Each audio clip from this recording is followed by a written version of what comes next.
हा जो कोण आहे ना माणूस त्याला एकदा बोलवा महाराष्ट्रात।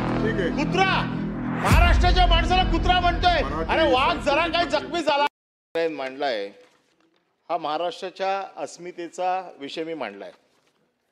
आता आपण ज्यांचा अभिनंदनाचा प्रस्ताव या सभागृहात मान्य केला ते देशाचे सरन्यायाधीश, महाराष्ट्राचे सुपुत्र, मराठी भाषेचे पुरस्कृत करते यांची देखील एक भावना आहे की ज्या राज्यात आपण राहतो, जे राज्य आपल्याला पोचतं त्या राज्याची भाषा आपल्याला यायला पाहिजे आणि असं भावना असणं याच्यात काही गैर आहे असं मला वाटत नाही।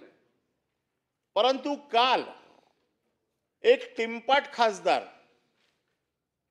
त्याने असं वक्तव्य केलंय की तुमच्यात हिम्मत असेल तर तुम्ही उत्तर भारतीयांना, मुस्लिमांना, यांना त्यांना मारून दाखवा, तुम्हाला तिथल्या तिथे उचलून आपटू।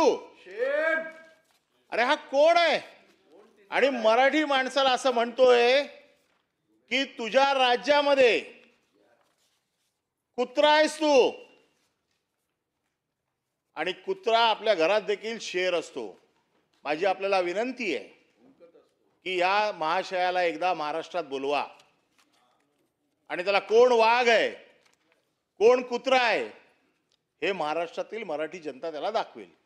प्रश्न असा आहे की हे भारतीय जनता पक्षाचे लोकसभेचे सदस्य आहे, हे भारतीय जनता पक्षाचं अधिकृत मत आहे का?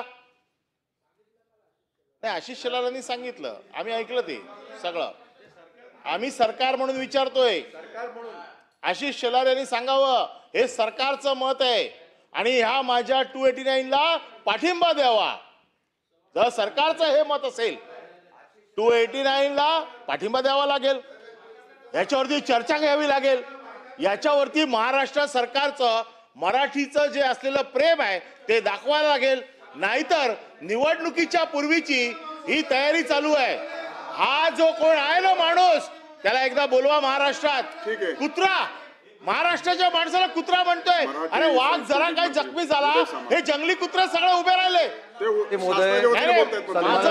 सन्माननीय सदस्य अनिल परब साहेबांनी या ठिकाणी जो मुद्दा मांडलेला आहे त्या संदर्भात शासनाचं मत आता मंत्री महोदय बोलतायत।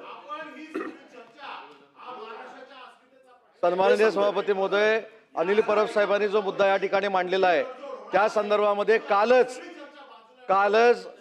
भाजपाचे नेते आणि मंत्री आशिष शेलार साहेबांनी भूमिका स्पष्ट केलेली आहे। खासदार दुबेंच्या वक्तव्याशी आम्ही कोणीही सहमत नाही। आम्ही देखील महाराष्ट्रामध्ये राहतो, आम्ही देखील मराठी आहोत। जसं त्यांना मराठी भाषेबद्दल अभिमान आहे तसं आम्हाला देखील अभिमान आहे आणि म्हणून आमची भूमिका सरकार म्हणून आम्ही मांडलेली आहे। आम्ही कुठच्याही त्यांच्या वक्तव्याचं समर्थन केलेलं नाही, हे स्वतः काल आशिष शेलारनी विधानसभेमध्ये जाहीर